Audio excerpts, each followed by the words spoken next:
passion, I might have a toast with you. I'm feeling good, I'm feeling great, I'm terrific. We ain't taking no losses, we winning. Undefeated, check the percentage.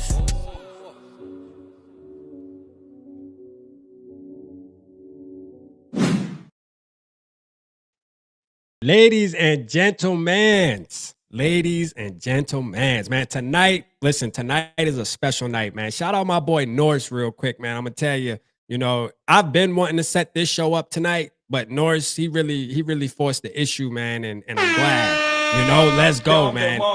I got Coach in the building, man. I got him backstage. We're gonna bring him up here, man. Hey, listen, man, make sure y'all hit the like button. I just got a feeling this going to be one for the ages. The conversation is definitely going to hit different, man. Let's go, man. Coach, what's up, man? What's going on, Rap? Hey, man, this is going to be one for the ages, man. I've been looking forward to this. Shout out to Norris, man. He hooked it up. He helped us get linked up. Yep.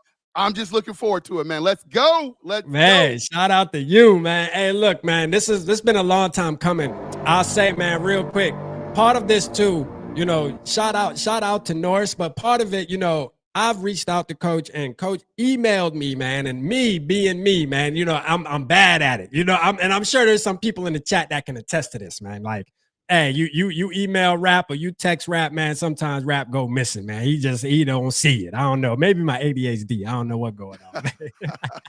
Well, the good thing is, man, we together now. Yes, sir. Now, let's do it. Yes, sir, man. Let's go. Hey, shout out everybody in the chat real quick, man. Let's holler at everybody paying the bills in the building, man. Purple Papa, I see you in the building. Norris, what's up, man? I see you. Mr. I Want to Mock. Queen Mary, I see you in the building. Maddie, man, what's good?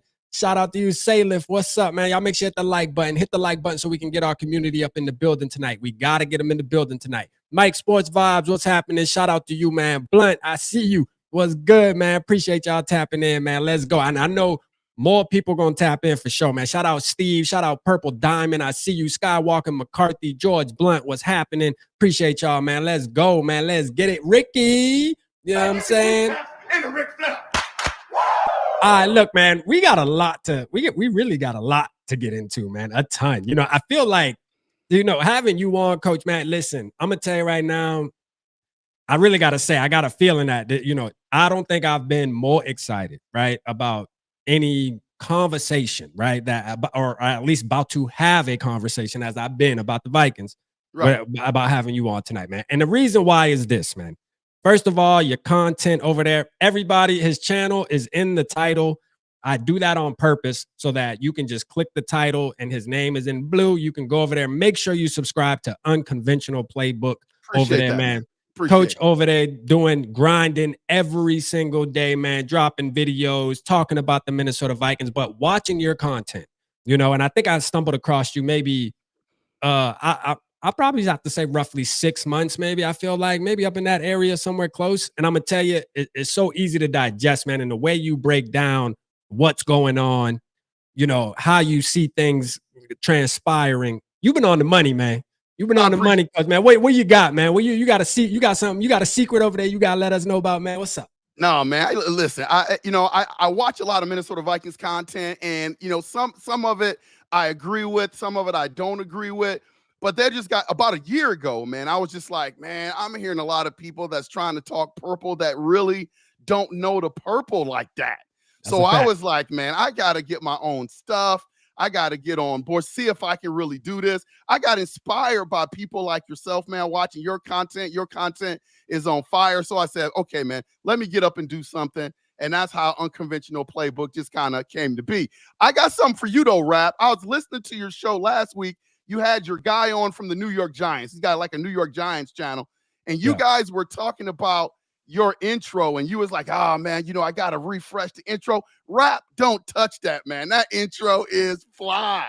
Let's go, man. Hey, man, don't touch that. Leave that intro exactly the way it is. Let's go. Hey, I seen you bopping backstage, Coach. It's funny. Usually when I do have a guest on too, as I'm playing the intro, I be seeing everybody be back there like bopping, like I mean, to the song, man. So thank you for that, man. I appreciate that. The only thing that bothers me about that intro, since we're gonna talk about it, is having number 8 there. Now, listen, we could talk about number 8, man, real quick, but he bothered me, man. I know, Coach, if you watch the channel, man, like Yeah. I feel like my channel was built off of, and I hate to say it like this, but I feel like it was built off of the Kirk hate, right? Like not liking Kirk because I Right. just felt like he was doing our franchise a disservice. I just felt like it was a money grab. Yeah, I really did, man. I felt like it was a money grab. Now it isn't Kirk's fault all the way because he didn't, write his own check. At the end of the day, Rick Spillman had to take some of that blame. But I just felt like he was holding our team hostage, man. So and it brought a community to this channel of people that felt the same way as me. And that's kind of the core of the Purple Gang over here, man. It was, hey, F Kirk, man, for real. Not a person, nothing personal, great father, all that good stuff. We always make sure we make that super clear, you know what I mean? Because it's not a shot to him personally. Just as a fan of the team, watching him play on Sundays, Thursdays, and Mondays, we just weren't going for it. Man, how'd you feel about Kirk, man, during his stint at Minnesota? Man, everything was set up for Kirk. Everything was set up at the time when Kirk Cousins came in. Minnesota Vikings, if you remember, had the #1 defense in the league, man. We were rolling on the defensive side of the ball. Kirk Cousins was supposed to be the missing piece, and we gave him the first guaranteed contract in NFL history. It was a big contract. And what Spillman didn't realize is that the Redskins at the time played the game of franchising him because they weren't sure if he was going to be the guy. So Kirk Cousins, like you said, man, he's a great guy for all intents and purposes. He's a really good teammate. His teammates seem to like him, but he's just one of those guys that are going to give you the stats, and he's not going to get you over the hump. He's not going to push anything across the finish line. That was kind of the theme of his tenure here, being really good, but not good enough. And then when the pressure started to mount, Kirk Cousins would always fold tent, man. I mean, you could just set your watch by it. So I'm glad we've moved past the Kirk Cousins era, and now we're in the J.J. McCarthy era, man. So I'm really, really excited about that. Let's go. We gonna get to that too, Coach. We getting to that now. Come on now. That's coming down the pipeline here shortly, ladies and gentlemen. Y'all buckle up because it's going down. Real quick, man. Shout out Luft in the building. I see you, Luft, man. Appreciate you as always, man, showing love. That's an OG of the channel too, man. Not only that, First and Skol. If you ain't tapped in over there, make sure you go subscribe to Luft over there, man. But great work, man. Two-Tone was good, man. Hey, Two-Tone, real quick, man. You told me, hey, Two-Tone, I gotta just put you on center stage real quick, Two-Tone. I love you, brother. You're my boy, man. I can't wait to see you in September. Two-Tone commented and said, Rap, you could just call me Tony, right? Why? No, your name is Two-Tone, man. You know what I'm saying? Stop it. Knock it off. Your name is Two-Tone, and it's gonna be Two-Tone, man. And as we know, Coach got you, on his graphic as one of the, the top supporters over there, man. So shout out Two-Tone, man. I don't see Coach having Tony in the horn, man. He got Two-Tone. No, man, he's Two-Tone. He's Two-Tone on the Wall of Fame over there, man. Let's go, man. Shout out Christopher, man. Shout out Fo King, Skol, my brother. Hey, appreciate you, man. We appreciate you tapping in as well. My Skol bro ski, man. Let's go, man. Real quick, Delton, I see you, man. I just don't want to miss anybody. Vaughn, I see you, man. Mary, hey, shout out everybody. We love y'all, man. Listen, I want to talk real quick about Skol Fest. If you don't know, I got to touch on it really quick. Skol Fest, September 13th, man. Downtown Minneapolis, man. We will be throwing an event for the home opener week 2. For the ones who don't know, make sure you're there. Website's dropping June 1st, I believe, or you'll be able to RSVP. We got a great event, Coach. If you got a moment or two that night, make sure you tap in. I'm gonna have to get it on the calendar, man. Yeah, get it on the calendar. Come in there, man. We let you get a mic, man. We let you get a mic. You know what I mean? Let the people know what's up. But it's gonna be a great event, man. Kid friendly for the most part at the beginning. But then I think around 9 we kind of try to fade the kids out a little bit and have the grown folk party, even though it ain't too rowdy. We still just a lot of grown folk business going on, man. But hey, everybody is welcome. Obviously, wear your purple and gold, specifically your McCarthy gear, man, because I'm going to be McCarthy down, man. Shout out my boy Delt in the building, man. Let's go. Hey, but, man, Coach, let's get into it, man. Let's do it. Is it? We gonna start from the beginning. And what I mean the beginning, I'm just going to talk about free agency, beginning of this journey that we're about to see unfold in 2025. All right. Free Yep. agency. All right. First of all, who are you most excited about as far as the pickups in free agency? Who's the guy that stood out the most to you? Why do you think it's going to be important? Why do you believe it's important that we brought that said guy to the team? Man, you can go so many different ways with that. You know, the one thing I like about what Kwesi and the fellas are doing is they are identifying like the weak spots of the team. Like you have some of these GMs and these owners, you know, it just takes them a while to be able to plug some holes. But, you know, the trenches, you know, is what everybody's talking about. And when you look at the guys that they brought in on the offensive line and the guys on the defensive line, and those are the guys that are just most important. I mean, you got Jonathan Allen, you got Hargrave. Those are the two guys I'm really excited about, because what that's going to do is going to, you know, free up Gink, is going to free up Grenard. And then we got our boy Dallas Turner, who really didn't get a lot of run last year, but I think that's going to change. So just having that interior force up the middle is just going to free up those linebackers on the outside. And I think, you know, I call Brian Flores Dr. Blitzenstein, but I honestly, Rap, I don't think he wants to blitz that much. I think for the past 2 years, he's kind of been forced to do that, you know, draw up all these exotic blitzes and stuff like that. Now that he's getting some pieces in there, I think you're going to see less blitzing, because we got guys that can get home, man. We got 4 guys that can rush and get home. So those 2 interior defensive linemen are the guys that I'm most excited to watch, because I think it's going to create a domino effect on our defense. And I think we'll have a top 3 defense in the league, man, for sure. Yeah, no, and you know, speaking of like the pass rush and Dallas Turner, right? I had a thought the other day that I was talking about on a show. Can't remember exactly which guest I had on, but I was talking about Dallas Turner, and I want to ask you if you think I'm going somewhere with this, because I was thinking like, man, that kid he's versatile, yep. and I think Brian Flores, if I'm not mistaken, man, from just the evidence that I see, he tends to go for guys that he can move here, move there. He kind of likes that. He kind of likes having that Swiss Army knife type player, regardless of the position they play. And I look at Dallas Turner, and I know pass rusher is what he came in as, but I'm thinking linebacker might be in his future as far as being able to do both. I mean, do you see that? Am I going somewhere with that, or do you think that's just not going to be the case at all? You believe we need to keep him on that line?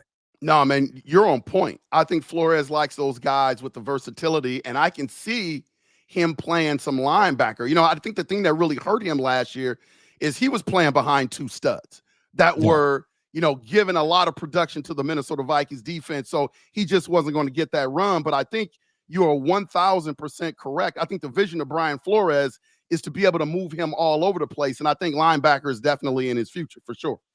Yeah, no, I'm ready to. I hope I hit it, man. I hope this year we see that, because I think about a play. I forget what team we were playing, but he got that interception, and the way he read that ball, man, it just looked natural. You know, it looked natural. It looked like he can do both, and it's one of those deals where, because we have Grenard and because we have Van Ginkel and those guys are studs, you know, you have to find a way to use your first round pick that you did with Dallas Turner. I mean, we can't just keep putting them back there with not that many snaps. I feel like the more snaps, the better. You know, the more we can have Dallas Turner out there, the more effective I think the defense will be, honestly, because I believe in the guy, man. You know, I think he's going to be a savage. Yep. And what's going to happen is, because his versatility, and they're going to be able to move him all over the place, Rap, I think when quarterbacks approach the line, it's going to be, where's Dallas Turner? You know, is he going to drop into coverage? Is he going to be on the interior of the defensive line? Is he going to be on the outside? I mean, that's the talent of this young man. And so I think that's what he is going to evolve into. And that's just going to be devastating for the Vikings and that Brian Flores defense. Yeah. North said Lionel is a natural on the mic. Love it. No, facts. He really is. You can tell he did radio or something, man. I'm telling you, man. He ain't just wake up one day and hit record and just start to spilling like that. I'm gonna tell you that right now. There's definitely some history there. You know what I mean? Oh man, sure. I got my secrets, right? Yeah. Oh yeah, I was on 95 XM for a long time, right, man. You know, I did radio for 30 years, man. Shout out, Coach, man. Shout out Eric from New Mexico, Florinda, and Raquel, man. I don't want to forget about you, brother. I always got to shout you out, man. Shout out to you, man. Let's go, man. they I guess the news just dropped, Coach, that Brock Purdy got his bag today. Did he get that? I guess he got the bag. That's another Kirk Cousins situation down there in the West, man. We not the Kirky. Yeah. Hey, look, man. Hey, I'm not a huge fan of Brock Purdy. I think he was a product of the system. But this is a great door to open, though, now that we're on it, right, with Brock Purdy. Because I look at that team, right, and we're talking about the success they've had, not last year, but a couple years before that with the Brock Purdy. And I look at our team, and part of me feels like the Minnesota Vikings paid attention to the kind of formula they had over there. And if you think about it, Jordan Mason's over here. Yeah. We went after Sam Darnold last year as one of the quarterbacks. I feel like Shanahan and KOC's offensive scheme are very, very similar. They run kind of the same thing, maybe a little bit of different verbiage there, but pretty much the same type of deal. I think listen, when I look at the success that they had with the Brock Purdy being the Mr. Irrelevant, it lets me vision our quarterback, JJ McCarthy. We could talk about that now, right? And the vision that I see and what can be with the guy like JJ McCarthy, although, he's quote unquote going to be playing his rookie season, right? Technically be playing his rookie season. I mean, do you see, like, I want to ask you this. Do you see the success coming from the Vikings being able to pass the ball, or do you see it coming from having to run the ball more, or do you see a balance there? Like how do you vision this offense running with JJ McCarthy under the helm?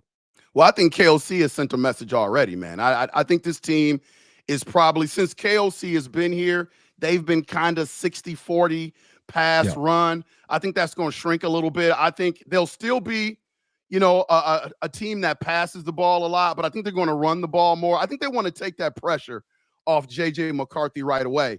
It's really been the only thing, Rap, that has been missing from the Minnesota Vikings offense over the last couple of years. Like, we really haven't had that stout running game. We've been able to do some things in the passing game, with various quarterbacks, Kirk Cousins, Sam Darnold, but we really haven't had that running game that we can count on. Now we bring in we fix our interior offensive line. We bring in Jordan Mason from the San Francisco 49ers. I mean, that just sending a message to the NFL that KOC wants to run the ball. I think it's going to be a more balanced offense because they want to get JJ McCarthy in those play action type situations. And, that's going to make him more efficient as a passer. Defenses are going to have to guess what the Minnesota Vikings can do, because that running game, man, is going to be stellar. That's going to be enhanced, and you're just going to see a different offense this year.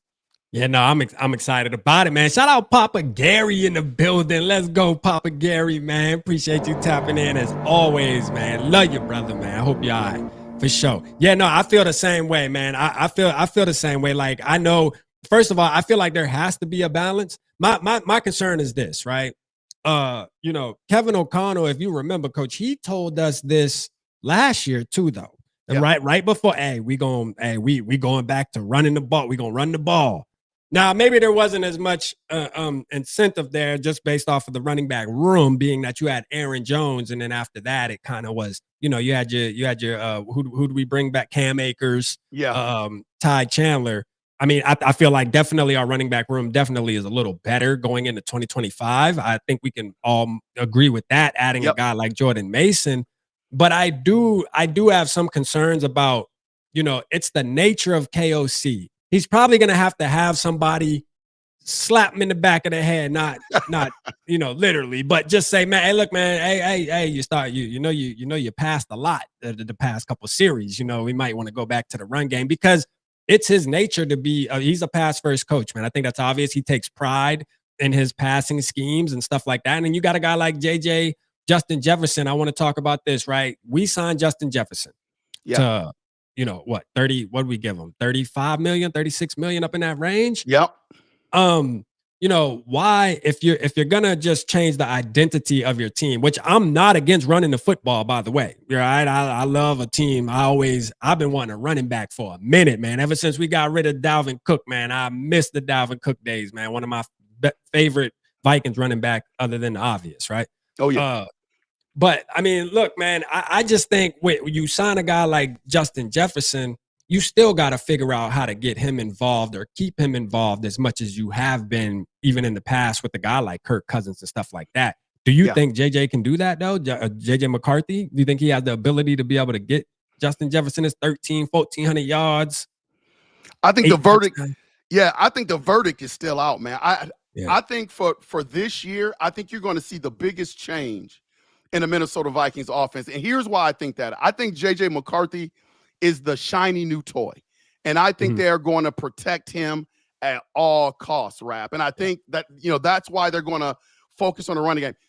You said somebody will probably need to slap KOC upside the head. I think having JJ McCarthy on the field is going to refocus him in on the running game, because I don't think he's going to want to put him in a lot of passing situations until they know that JJ McCarthy can split that thing 60-40. I think the verdict is still out on him because, again, at Michigan, they didn't throw the ball a lot. And I think some people think, well, they didn't throw the ball a lot because maybe he can't throw.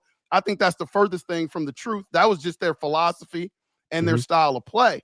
I think JJ McCarthy is going to evolve into that guy where he can split that thing 60-40.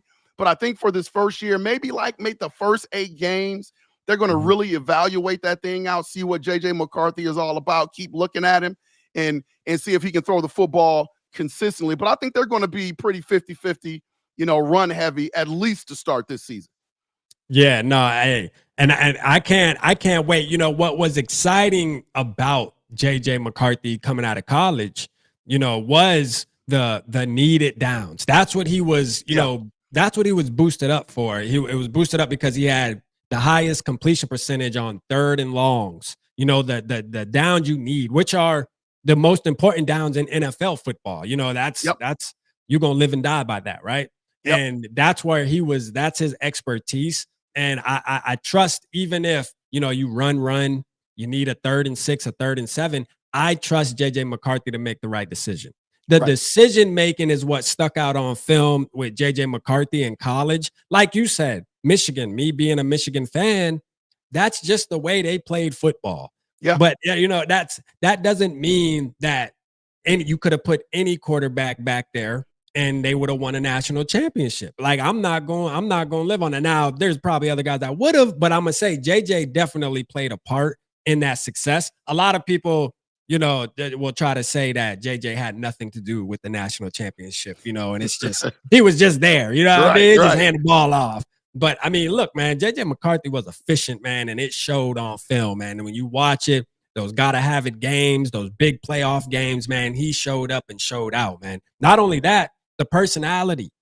Yeah. We were talking backstage, Coach, about last night seeing him in Jettas, at the Wolves game, man. Speak on that, man. I mean, what'd you get from watching them two bond like that? Oh, bonding like that is really important. You look at our last 2 quarterbacks, Sam Darnold and Kirk Cousins. Nothing wrong with either one of those two, to each his own. Everybody has their own taste. I just don't think you would have saw them with Justin Jefferson at a Timberwolves game bonding like that. JJ McCarthy's got that swag. Justin Jefferson's got that swag. And so those two are going to be one of the hottest combinations in the NFL. And to see them at a Timberwolves game in that environment, playoff type environment together, talking to people around them, talking to each other, man, that's important stuff. People may look light on that type stuff, but that's important stuff, man, to see those two out together bonding like that. Yeah, no, for sure, man. When I seen it at first, because I seen the pictures came out first, and I'm like, all right, they just had the game chilling. But then to mic them up, I'm like, oh, they got mic'd up out here. Oh yeah, we gonna hear some good stuff tonight. And sure enough, man, it was definitely refreshing to watch. I've heard even in the past when McCarthy first got here, him and JJ, they started linking up right off the back. Like right as he walked in the building, I mean, their lockers are next to each other. I mean, JJ McCarthy knew right away, man, I gotta get with Justin Jefferson, man, and we gotta get this thing rolling. Somebody put Norris put JJ and Jetta is gonna make Burrow and Chase effing cry. Hey, that's a fact. Well, what is that? Week 3? Week 3, man. We coming, man. Like for real. Yeah. Now let me ask you this, right? Let me ask you this. The only snapshot that we've had of JJ McCarthy was that preseason game against the Raiders, where he just lit that thing up, man. He had he threw the one pick, but after that, he lit that thing up. How much stock? And I know it's a preseason game and he's playing against second and third stringers, but the fact that he got on that stage right away, first NFL game, and made plays, how much stock do you put into that game, man? Man, a lot, right? I do too. And I have this conversation, right? People will say, well, it's a preseason game. It is, and they'll say against second and third stringers, but he made them look like second and third. That's stringers. right. That's right. I think that's the conversation you really got to have, right? Yeah. Like for him to put up 180 plus yards, 2 touchdowns, and in just that quarter and a half, whatever it was that he played, it's obvious that he was the best player on the field. Right? Technically, he was the best player on the field, and it showed. Yes, he had his one mistake, that interception. But you know what was more important was the way he bounced back from that interception. Yes. Yes.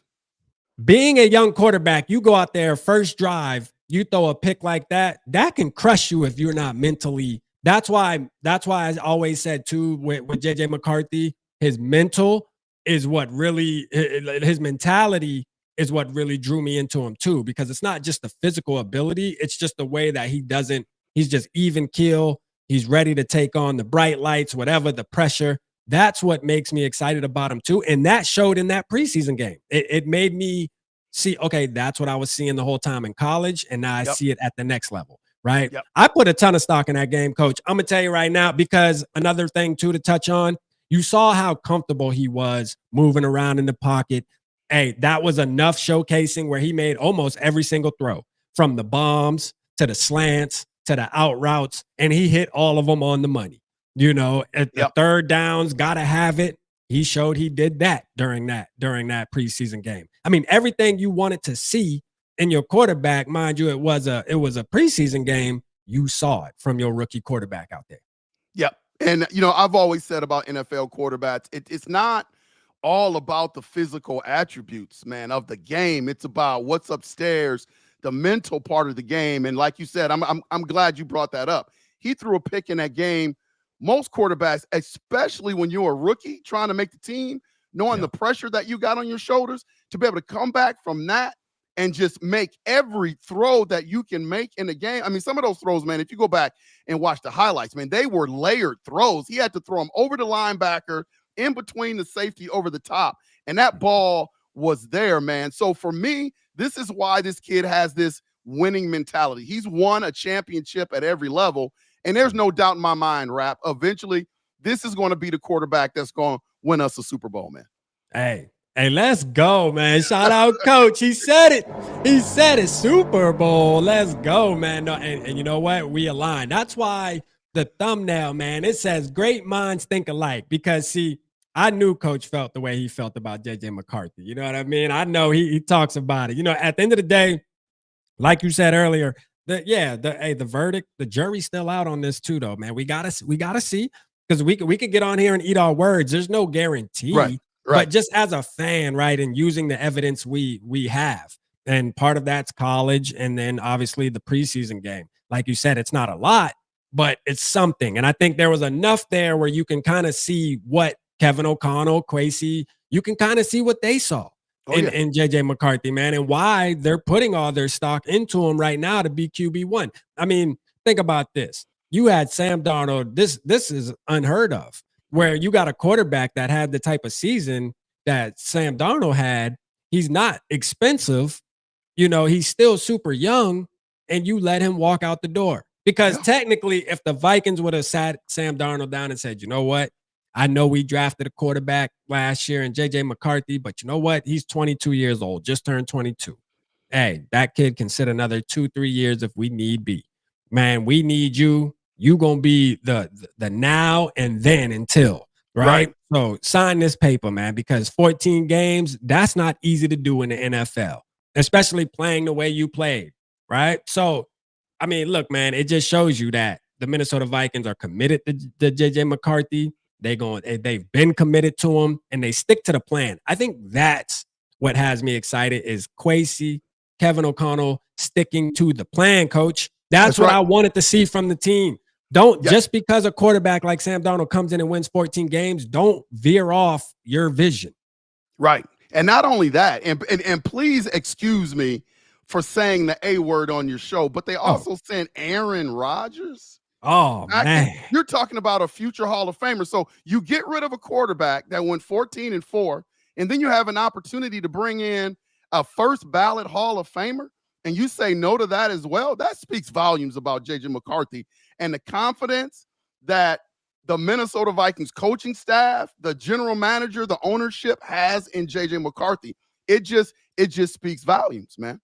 Yeah, no, it really does, man. I mean, look, man, it's clear as a glass of water is what I say, man. I mean, even listening to the interviews from Kwesi and Kevin O'Connell, nobody has came, there was this thing about, in the media about, oh, well, the Vikings haven't came out and named JJ the QB1. When has that been a thing?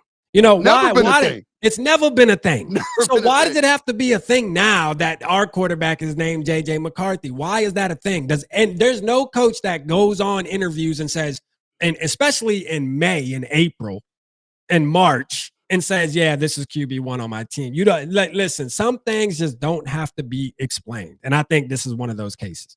I have never seen a quarterback, and I'm talking about a rookie quarterback coming in, where it has been so hard for the media, and I'm not talking about the local guys or the Minnesota Viking content creators.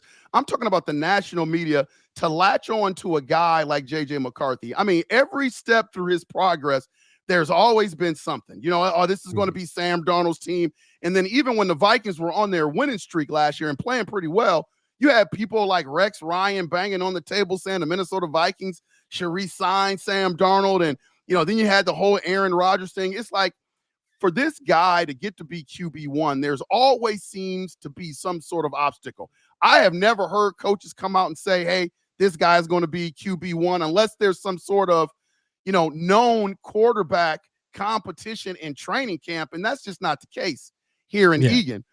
So, really, for all intents and purposes, man, JJ McCarthy is QB1. I don't need for Kevin O'Connell to say it. It's just common sense as far as I'm concerned.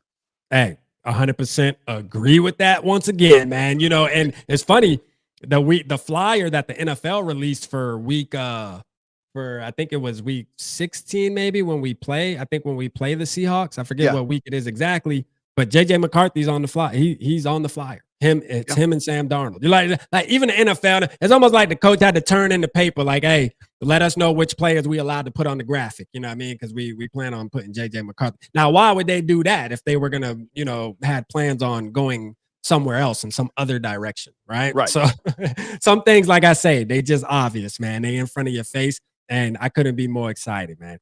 So let's get off JJ for a little while. That was a nice Glaze session though, man. You know what I mean? Shout out our QB1, man. I love him. I know Coach love him. Real quick, Coach, man, I'm gonna pull up these pictures real quick, man. I want to show, and I think you'll enjoy this too. This is Queen Mary. I talked to her earlier. Norse. I want to show these really fast, man, while we got a pack house. Y'all make sure y'all hit the like button as well. Hit the like button for your boy so we can get more people up in here. But we do have a lot of people in here tonight watching us, man, and we appreciate you guys. We just getting started, man. We 30 minutes in, but I mean, I feel like we just started, man. We got some more stuff to really touch on. But let me share this real quick. I should have had this pulled up already, but it's all right. I got it. I want to show y'all this, and we're gonna talk about why this is and why these that I'm gonna show you are important. All right. So here we go, man. I'm gonna pull these up. Let me put me and Coach up here to the top. Let me move this logo real quick out the way. All right, so this right here, man. Let me see. Can I just highlight it? Let me see. Spotlight it. All right, there we go. All right, this right here, man. Shout out Norse first of all, man. Know what I'm saying? Shout out Norse for making these custom made, man. Custom made. I'm talking about. I got pictures from every little piece of wood on there, like every little individual piece of wood that he crafted out, which is fire, man. Shout out Norris. We're making these, man. $20 to enter. It's going towards my father's cancer journey, man. We got to fight that. He's fighting too, man. I'm going to tell you right now, that's a tough son of a gun there, and he's fighting. You feel me? But we're doing this. Norris wanted to do this to help that cause, but also give an opportunity for our community to be able to get a one-of-one type of Vikings piece, man. Like I told them, I'm gonna have to rearrange my backdrop because this got to be seen, man. When I get mine, when I get the hands on mine, I got to show it off. So shout out Norse, man. This is amazing right here, man. This is a little update he sent me today on some of the pictures. Here was part of it right here. Another one. And then I want to show Queen Mary, man. Shout out Queen Mary in the building. Let's go, Queen Mary. I gotta show this. This is her Thielen wall. Shout out Luft in the building because she shouted out Luft for to it. I think the Bud Grant and the Thielen picture, if I'm not mistaken. Correct me if I'm wrong, Mary, in the chat. But you also see the Norse picture down there, man, on the right corner, man. Shout out Norse for sending that to Queen Mary. I love Queen Mary, man. She means so much to me. But this wall right here, right? Queen Mary sent me this today, and I said, man, you know, I gotta get better, man. Like my Vikings fan, my Vikingism ain't hitting hard, man. You know, Coach, man, you see that? I love it, man. That's a great wall right there. Hey, I'm like, hold up, man. I feel like I'm less of a Vikings fan, man. I look at my wall, I got 1 or 2 pieces of Queen Mary, got so many great things. But if y'all notice, man, the Viking hat, she made sure she pointed out for me. She said, you see that hat hanging on there. Shout out to Queen Mary, always showing me love, man. The Vikings lifestyle hat hanging on the wall with it, man. I got to make the Great Wall of Mary right there. You know what I mean? The Hall of Fame wall, man. So I feel good about that, man. But shout out Norse, man. Shout out to you. Shout out Queen Mary. You guys, man, for allowing me to show this tonight. I had to ask Queen Mary. I'm like, you mind if I show it? She's like, go ahead. Absolutely. So thank you guys. I appreciate you. And yeah, man, don't forget $20. Get a chance to join the raffle that we will be having for one of these plaques. Let me just show it one more time, man. You get an opportunity to win one of these here. And the money is going to a great place. If you don't want to do it tonight, that's fine. I got my Cash App down at the bottom strolling, as well as on the regular videos. You can hit that thanks button. It's a heart with a money sign in it. You know, if you get paid next week or whatever the case may be, you know, just, hey, drop it in there, man. Let's add your name to it, man. So shout out to everybody, man. And thank you for that. I had to get that out the way, man. Coach, we back to it, man. Let's go, man. I want to talk about the defense a little bit. I know we touched on Dallas Turner, but I want to ask you, do you think there's any weakness going into 2025 with this defense? Anything that we may need to upgrade, maybe a little bit more? You know what I mean? I don't know. Maybe one more addition. What are you feeling like? If you had to pinpoint like a weakness on this defense, you know, I don't even want to call it a weakness. I just think that if you had to pick something, it's that secondary. You know, I think the verdict is still out on the secondary. You know, people were talking about us adding Asante Samuel, possibly at one point. There were rumors about Jalen Ramsey, you know, at one point. So I do think there is a need, but I think the defensive line and the secondary kind of go hand in hand. I think if we can get that pass rush going, I think that's going to help the secondary. And I think Brian Flores, you know, he's been playing a lot of zone concepts over the last 2 years. He's got some guys that can bump and run a little bit, that can press coverage a little bit, knock you off your routes. So now the quarterback is going to have to adjust. And now you got that pass rush in your face. I mean, it's going to be hell, man, facing the Minnesota Vikings defense. But if I had to pick a spot, it would be that secondary. Lots of question marks there. I don't know who it's going to be, but I do expect the Minnesota Vikings to make another move to kind of bolster that secondary a little bit. I don't see them going in with the guys that they have on the roster right now going into week 1. I think they're going to add somebody somewhere. Not sure who that's going to be, but there's going to definitely be an addition in that secondary. Yeah, because, I mean, we added, you know, the first move of free agency was the Isaiah Rodgers pick, right? Now, hey, look, nothing against him. All I'm saying is, do I believe that he's going to come in and be all worldly? No, I just don't, right? Only because, you know, there's a couple things I look at. I look at, you know, you got pushed out of Philly from 2 rookies, you know, not just one, 2. You had 2 rookies kind of beat you out. I mean, let's just call it for what it is, man. You know, 2 rookies beat you out. Now, does that mean he's not a good player or he can't have a resurgence? No, but I'm just going off of the evidence that I have, right? When I look at his evidence over his career, he's not really an interception guy, right? So he does it. He's not a ball hawk. Now, coming out of college, man, I liked him a little bit, right? I had a cousin that played, well, not a cousin, a friend that had a cousin that played at UMass, right? Okay. And knew him. And so I was able to watch him a little bit in college, not studying him or nothing like that. But obviously I went and tapped into a little bit of the tape recently. And I like him. Brian Flores likes him. I just don't think he's going to be like the CB1 big splash player. I'm going to tell you who I like, Coach. Yeah, I don't know if you heard me. I'm going to tell you I like, man. Jeff Okudah, man. They be laughing at me, man. Jeff Okudah, man. You know what I'm saying? Listen, man. Hey, Rodgers, Isaiah Rodgers, he's a little rough around the edges, man. He can step up. He can step up and stop the run. He's one of those gritty corners. But you're right. He's not a shutdown guy. He's not a shutdown guy. And then you look on the other side of the ball, man. You got Byron Murphy Jr., who just signed that contract. And I think the Minnesota Vikings had to re-sign him. But you're going off of a small sample size with him. You could debate his first year with the Vikings. He was all right. He was okay. But then his second year, he played a little bit better. That got him the contract. So I think Byron Murphy Jr. deserved the bag that he got. I just don't know if he's that dude in terms of being a quarterback. And then Okudah, he's been criticized a lot, man. And I think that if anybody could change his footwork a little bit, change his hips a little bit, is Brian Flores to get him to play a little bit better. I'm not out on Okudah, man. I know some people are thinking, man, I don't know about Okudah. I think Okudah's going to make the team. I think Okudah's going to make the team, and I think he's going to be in that secondary rotation. Me too, man. I mean, I say, obviously I was just talking about evidence with Rodgers, and Okudah obviously has bad evidence, right? If you talk about the NFL.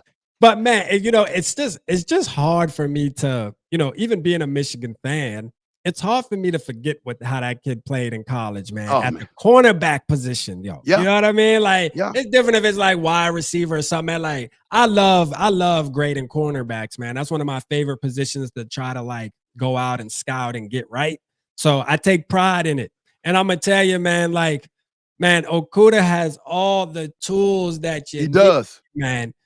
All the tools. I just don't get it. It's one of the most confusing things that I think I've seen in a long time, when it's like you look at him, you look at the college tape. I mean, the highest picked cornerback in I don't know how long. I know there was some kind of history there because he got picked number 3 as a corner.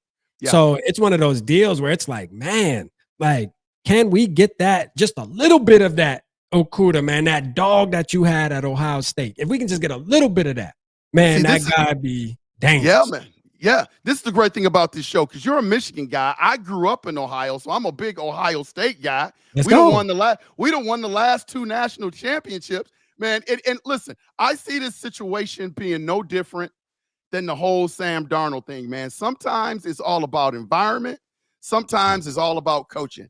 If Brian Flores can't change this young man, nobody can. So really, this is his last stop. And I expect all the greatness that you saw in college. I think B-Flow's going to pull that stuff out of him, man. I think he's going to have a good year. Yeah, no, facts, man. Shout out Yogi, man, dropping Coach's channel, man. Facts, y'all. Make sure y'all go sub over there. Definitely go sub over there, man, and show support. Make sure you're tapping in. Absolutely got to tap in with him. Shout out Kinetic in the building. I see you, Kinetic Clinton. What's good, man? Fat boy Yogi, man. Shout out my boy Yogi, man. Let's go, man, for sure. Appreciate that. Hey, man, everybody tapping in tonight, man. We appreciate y'all, man, for sure, man. Showing love.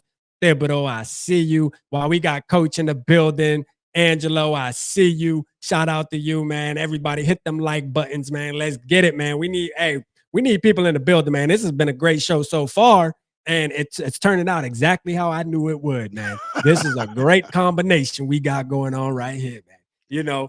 Let's talk about so Okudah. So I didn't know, and that's news to me, man. I didn't know you was Ohio State guy. Oh, Ohio man. State guy?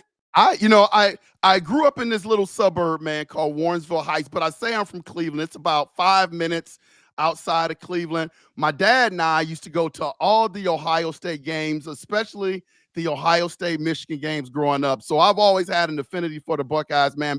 Been rolling with them ever since I could understand the game of football. So I didn't realize you were a Michigan guy until you shared that with me.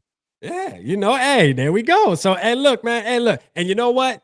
we got best of both worlds, man. This opens the door for a perfect conversation.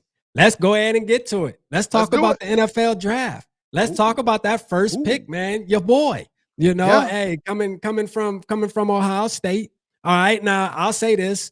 I was confused. All right, I'm gonna be open with you right here, Coach. I was confused, didn't know much. I didn't really hear a lot about him as far as the community really boosting him up. Not to take away from anybody who may have mentioned him, but I feel like even if they mentioned him, it was very under the radar. Nobody was just really boosting him up. Let's just say that, or at least over here, right? So when we picked him, I was a little lost. Now, within 24 hours, I loved the pick, right? First of all, I loved it because of the position it was that you drafted. But then I went and watched Donovan Jackson and realized, okay, this dude the real deal, man. Give us a little insight, though, since you're an Ohio State guy, how you felt about the pick that night when we picked him up. Well, you know, if you remember back pre-draft, there was a lot of steam about the young man from North Dakota State. The name is escaping me right now. But, Gray Zabel. Yeah, Zabel. There's a lot of steam about him. And when I heard that, I'm like, well, Jackson is better than Zabel, and he's played better competition. And so the Minnesota Viking fans are going to love him. And I think the biggest reason why he was chosen by the Vikings is his versatility, man. His ability to be able to play the guard spot, the left guard spot, and his ability to be able to step out at left tackle. Christian Darrisaw is still on the mend. And I think the Minnesota Vikings don't really know what his timetable is going to be, you know, because it's different with offensive linemen than it is with, let's say, a running back or a wide receiver. I mean, that dude is carrying like 300 pounds, and he's got to use his foundation to block. So Christian Darrisaw, we don't know when he's going to come back. So I think it was the perfect pick for the Vikings. Number one, you're getting a stud at left guard, and you're also getting an insurance policy just in case it takes Christian Darrisaw a little bit longer to get back. Like if he's not there week one, now you can plug in Jackson at the left tackle spot and maybe Brandell in that left guard spot, and then you're ready to go. But the Minnesota Viking fan, I mean, he's a monster, man. This dude, he's all smiles off the field, but he's a Tasmanian devil on the field, man. So, I mean, he's going to be able to open holes. He's got that great balance. He can pass block. He can run block.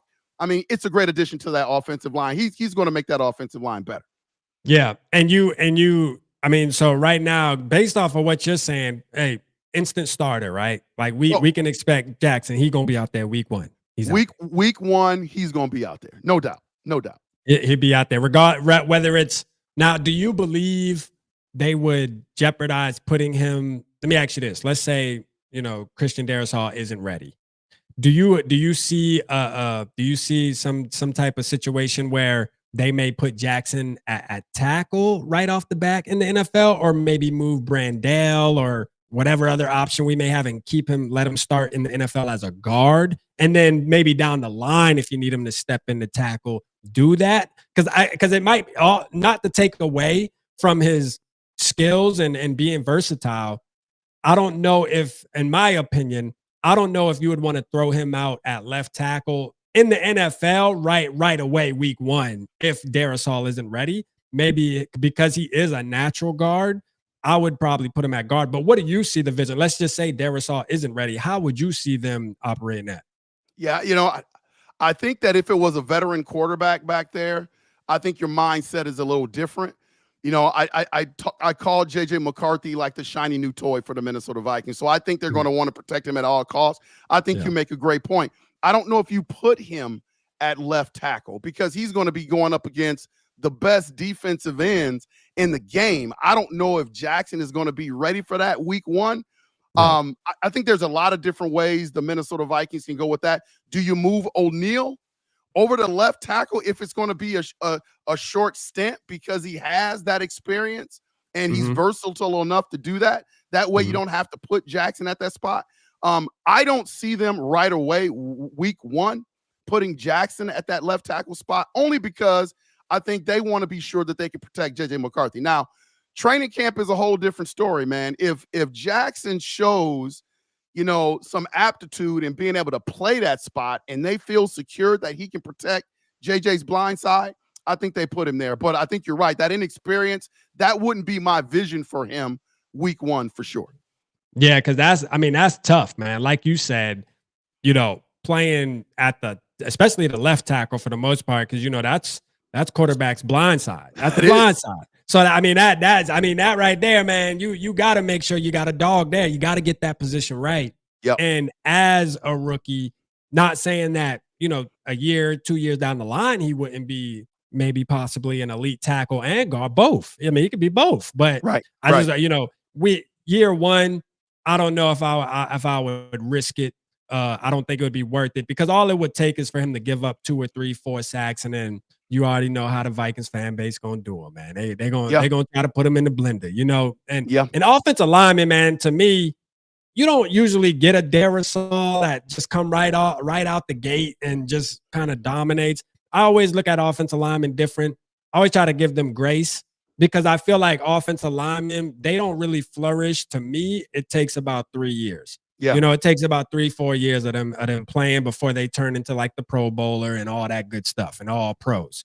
But sometimes you get a Darrisaw where it's right off the bat and they're good.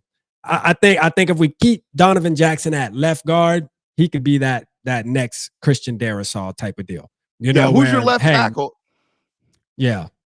Who's your left tackle? If Darrisaw's not ready, and then you keep Jackson inside, maybe you don't want to make that big move with O'Neal. Who would your left tackle be? So there's a couple options here, man. I will say this, man, and because we're gonna talk about it with the UDFAs. I know the team's real high on Logan Brown coming out of Kansas, right? Not only is the team high, but there was a lot of teams high on him. So I think he could be an option. I don't know if you want 2 rookies over there on JJ's blind side. That also may be risky. Yeah. Brandell is known to play out there sometimes. I know. I think Quessenberry is coming. I believe Quessenberry's coming back. Correct me if I'm wrong. I think he's coming back though. But then you got Rouse too. Now. Rouse was a guy that we brought in. Obviously, last year people were high on him. I think, was it last year or the year before? People were high on him though. Yeah. That, saying, hey, this kid got something. He got something, and this, that, and the third. So maybe this is the year where he takes that next step, and maybe he's ready to go. I don't know. There's definitely, I think what it means though, Coach, to me though, bringing in a guy like Fries, bringing in a guy like Kelly, also having Brian O'Neal.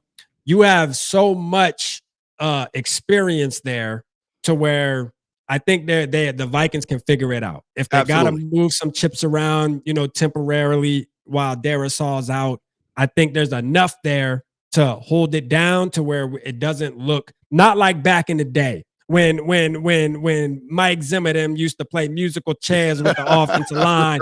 Right. Just put Dozier over there. You know what I mean? Just throw him over there, man. Hey, you play center your whole life. Hey, try guard out this week. Let's see if it works. You know what I mean? No. Right. You feel me? Nah, it ain't working. But I think we're gonna be good, Coach, man. I think that those are a couple options. I said that Logan Brown kid, man. People love him coming out of Kansas, man. Yeah, Logan Brown. Yeah, Logan Brown, man, early on, like this may not be his year, but I think that kid's going to grow into something. I agree with you 1,000%, man. I like him a lot. Yeah. What UDFA really stands out to you? Oh, man. The UDFAs is a really, there's so many ways you can go. But the one kid that stands out to me is the young man from Texas. The young man from Texas. If you look at what KOC is trying to build on the offensive side of the ball, is speed, and versatility, man. Silas Bolden is legit. Yeah. He is legit. He's my favorite UDFA that the Minnesota Vikings have signed. I mean, I think he's going to come in early as a special teamer, but I think he's going to evolve into the offense seamlessly, because you can do a lot of different things with him, man. You can line him up in the backfield. You can put him in a slot. I know his primary spot is not necessarily playing outside at the wide receiver spot, but you can put him all over the place, man. And if you look at what KOC is doing, he's getting a lot of speed guys that can play a lot of different spots. And it's starting to be reminiscent of what the Rams had when they won the Super Bowl. It's an exact mirror where you have a little bit of speed. You've got that stout running game. But He's my favorite UDFA, Silas Bolden. Hey, I'm with you. Mine too. You know what I mean? And I'm on record. Mine too, man. You know, I felt like when I seen the list, when the list first came out, and I loved Kobe Bryant. For the ones who don't know, but for the ones who know, you know, right? Like Kobe Bryant, I was hoping the Minnesota Vikings would have got that kid, but it didn't happen. But then I seen the list, and I'm gonna tell you, Silas Bolden. The reason why I think he's so important, you know, to bring in as a UDFA, and he's my favorite, is because I feel like he actually brings something that the Vikings need, in my opinion. When you're talking about a punt returner, somebody who's versatile, that gadget type guy, you know, I wanted LeJontay Wester coming out of Colorado in the late pick. You know, I would have took him. I would have took him over Gavin Bartholomew. I'm just gonna keep it honest. I agree with you on that. I would have took, man, I think Wester, if you're looking for a pass catcher and somebody who can break the game open, give me Wester over that. Because you could have got him back. You could have got him instead of Bartholomew. I think the tight end, we kind of could have did something else there. I'm just going to be honest with you. But again, man, I think Bolden gives us at least that type of feel, you know, that Percy Harvin type of, you know, shout out Brendan. I see him, you know, that Percy Harvin, just kind of be able to do swing passes. And if you miss the tackle and he's on that sideline, it's out of it's touchdown. It's touchdown. You know, and that's what we need. That's what we need. Shout out Nicole in the building. Nicole Jones. Hey, let's go, UP Nation. Let's go. Let's go. That's the wife, Rap. That's the wife. Oh, wifey, let's go. Shout out Miss Jones in the building. Let's go. Shout out Miss Jones.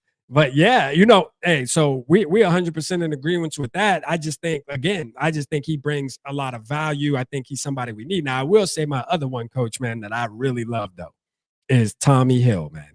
Okay. Tommy Hill coming out of Nebraska. Now, we talked earlier about the cornerbacks and, you know, the team may make another move and this, that, and the third, man. I say if you're gonna make a move, if it's not gonna be, you know, Jalen Ramsey or Asante Samuel, which I heard he's getting neck surgery, I would stay away from that. Yeah, I would stay away from that. I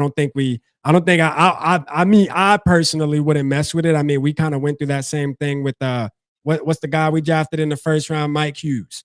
All right, we went through that same situation, so I would stay away from that. Jalen Ramsey, I mean, he raises my eyebrows a little bit. You know, I mean, obviously he's not the same Jalen Ramsey, but again, when you look at Brian Flores, you're like, well, I wonder what Jalen Ramsey could do in purple and gold, you know, like, because he's still a dog, right? You know, just that disrespectful cornerback. I love a cornerback that got a little disrespect in him. I'm just being honest, man. Yeah. You know, you got to have one. You got to have one on the team, and I think he can be that guy. But Tommy Hill is just like that, and that's why I like that. I like that brother there, man. Hey. He went up against, and I'm sure you've seen it, Travis Hunter. Yeah. And what made me enjoy watching Tommy Hill, not only just that game, but just hearing that press conference, he said he was so calm about it, but you can tell he was just getting on Hunter's nerves. He said, man, yeah, he was talking crazy in the first quarter. He said, about a second, third quarter, man, he didn't say not another word to me. Yeah, I mean, like just gangster, man. You know what I'm saying? Just gangster, man. Like I need that. That. And Travis Hunter did an interview and second that, and was like, they said, hey, who's the hardest cornerback? What's the toughest competition you played in cornerback? Probably that kid from Nebraska. Hey, welcome to the Minnesota Vikings, baby. Let's go. You know. Yeah, Tommy Hill, man. You know, sometimes these coaches can get caught up in all the analytics stuff, and they follow this analytics, and they miss the boat on a lot of people.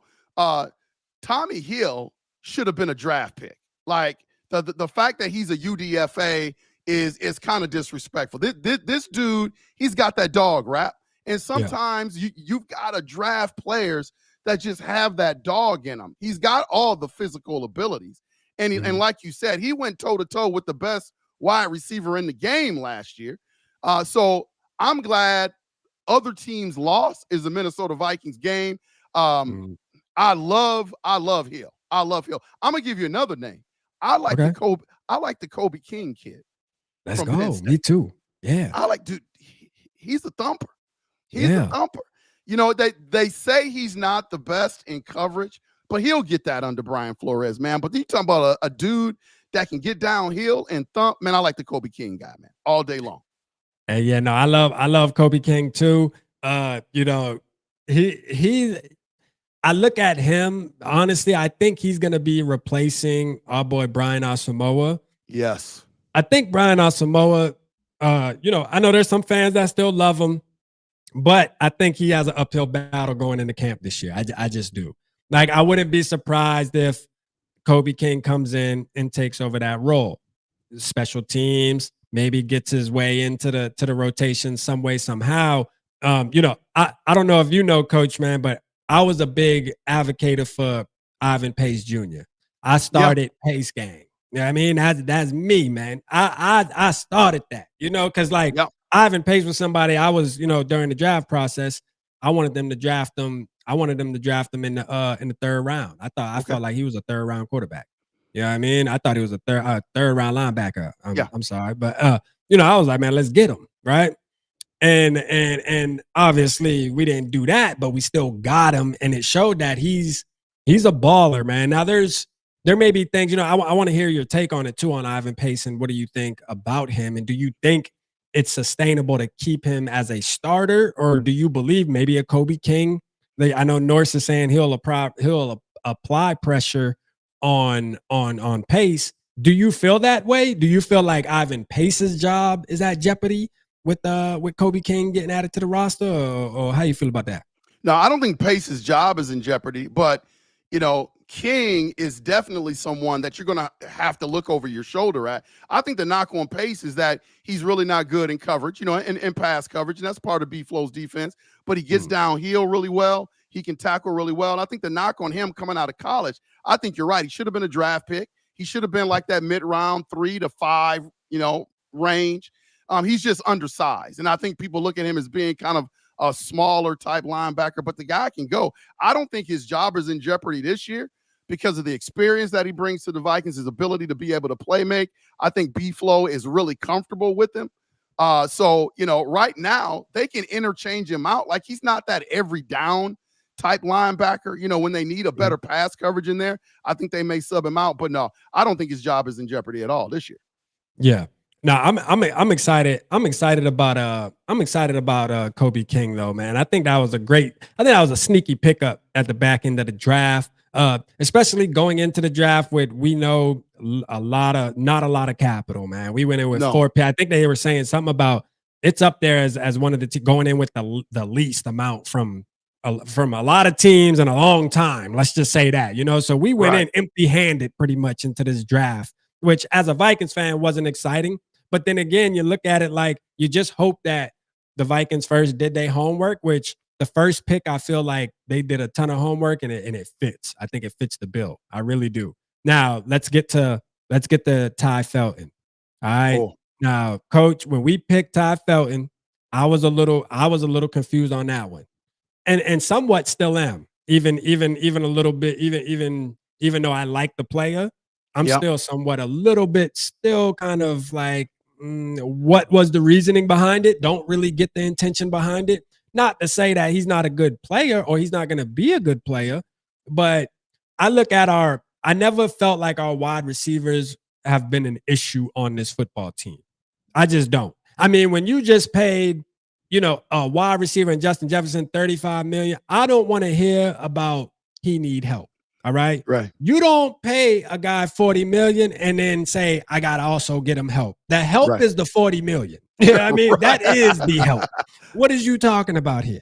You know, that's just how I look at it. Right. Yeah. So bringing in another wide receiver when you only had 4 picks in the draft, you telling me you couldn't find somebody else in a camp body or something that maybe can compete that? Because, you know, wide receivers, I mean, come on, man, these guys, they athletic, they catch the ball, they run fast. I mean, come on, you can get a guy in there. But I don't know, man, that pick was a little confusing to me. Touch on that, Coach, and talk me off the ledge, man. Yeah, man. No, yeah, I think you're thinking about it the right way. You know, Kwesi is not necessarily a football guy. He's a Wall Street guy. So he's always thinking 2 or 3 steps ahead. I think this is a direct reflection of the whole Jordan Addison deal. And here's why I say that. I don't think, Rap, that Jordan Addison is going to get a second contract here in Minnesota. That's kind of my take. I could be wrong about that, but I don't see the Minnesota Vikings paying both Jets and Jordan Addison having that amount of money dedicated to the wide receiver room. So I think it's a situation where Kwesi is thinking a couple steps ahead. Plus, you got that suspension looming with Jordan Addison this year, probably going to miss about 3 games. So I think he wasn't a draft pick in terms of a position of need. I think you're right about that. But I think sometimes Kwesi, man, he gets caught thinking 2 or 3 steps ahead.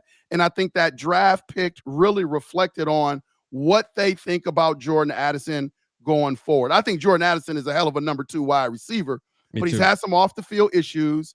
And I think he's going to demand a pretty high price once his contract is up. And I think this is a way to kind of add some security and insurance policy with the pick. And I think that's what the Minnesota Vikings were thinking with that pick.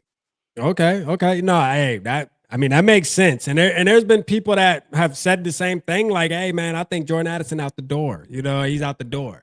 So, and I'm like, wow, to think about that, it's crazy because you do look at the production, right, with Addison, and it's there, right? It's there. I mean, he had a couple little injuries and then obviously the off-field things too, which is unacceptable. It's like, man, come on, man.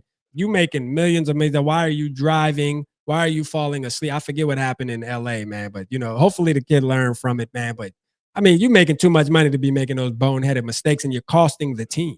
You know what I mean? Like, you're costing the team. You're costing the fans like me and Coach and everybody else in the chat to be aggravated because we lost the game because our wide receiver 2 wasn't able to be available for us. So, it affects everybody. It really does. I picked him to have a big year this year, Rap. I think he's going to have a breakout season, the best season he's ever had in purple.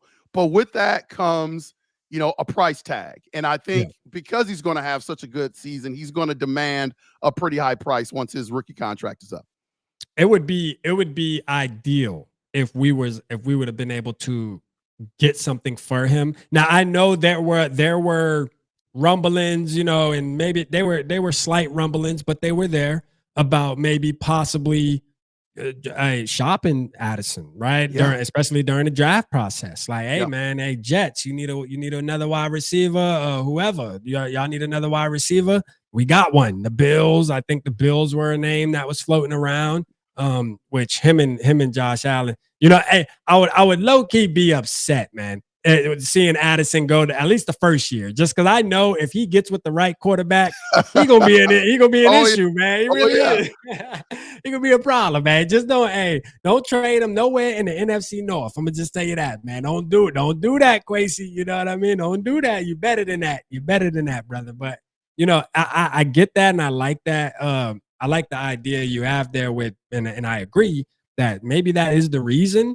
But one thing I will push back on with that is, I feel like wide receivers, like, for example, if we felt like, let's say we feel like, okay, Jordan Addison isn't going to get a second contract, right?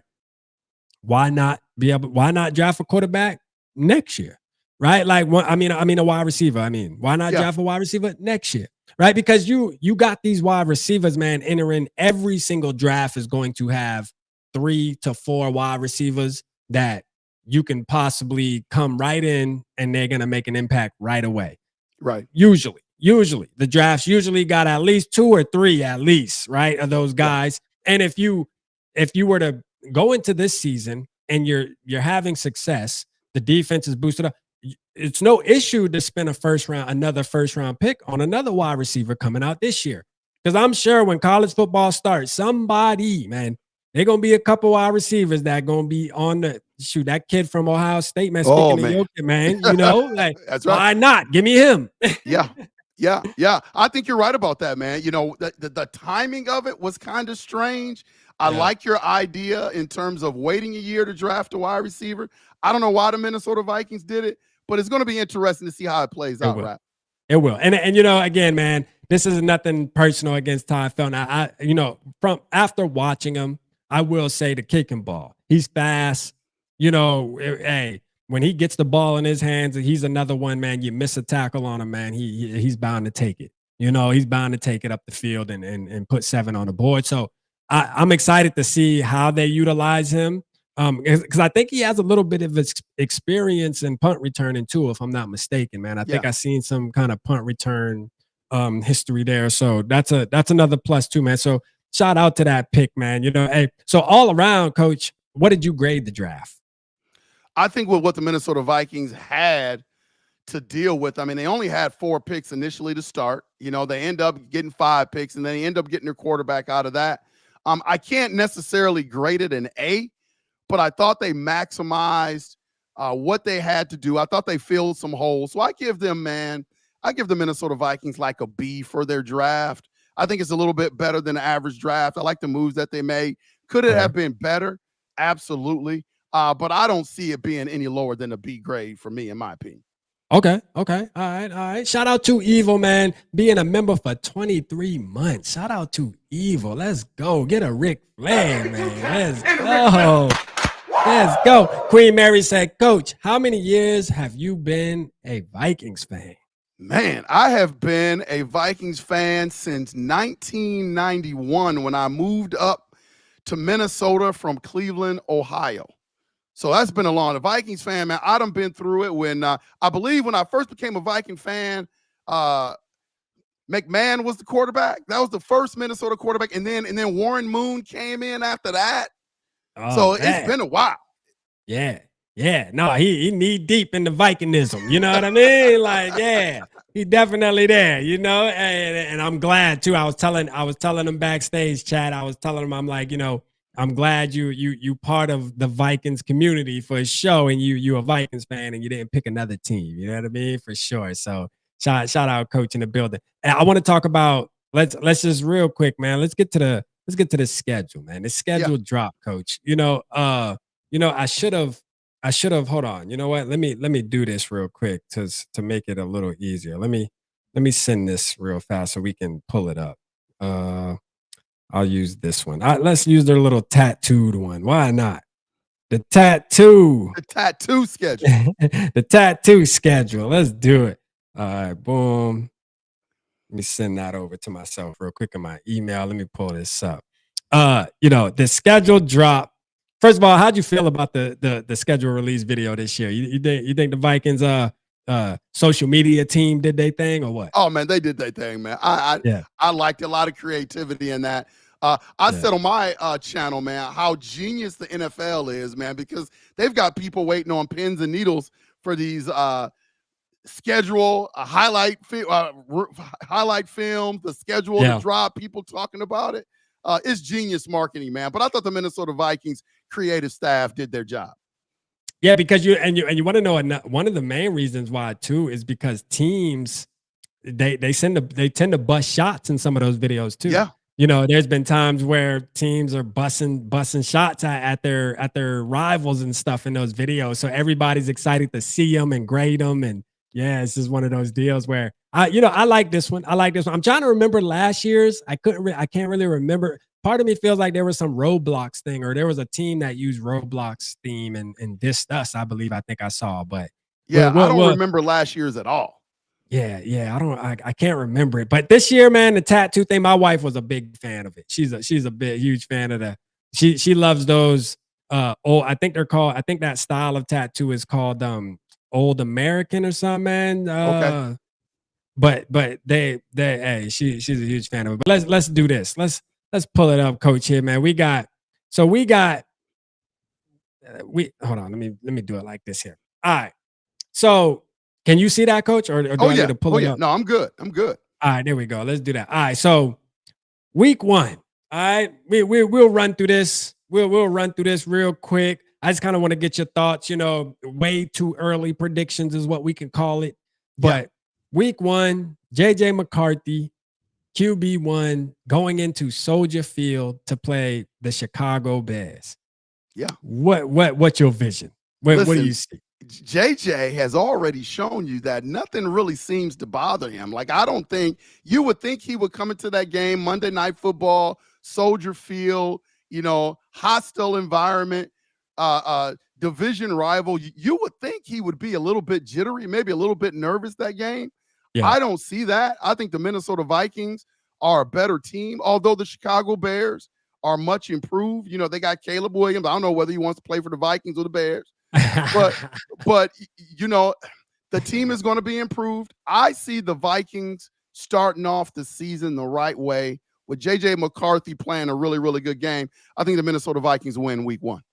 Yeah, absolutely. 100% agree. You know, the Caleb Williams drama is on another level, man. You know, real quick, we'll just tap on it real fast. I think like leading up into the draft, there was a lot of evidence that pointed at it. Now that I'm looking at it, now that this came out too, it kind of just like it made it come true. And that what I was thinking in my head, it brought it to fruition. I knew it. The way he was posting on Instagram from his stories, you know, posting up with Mekhi Blackman and Jordan Addison, although they played in college together, those two fellas were already in the NFL as Vikings, as he still was in college. You know, the conversations were had. You know, he wanted to go there with his friends.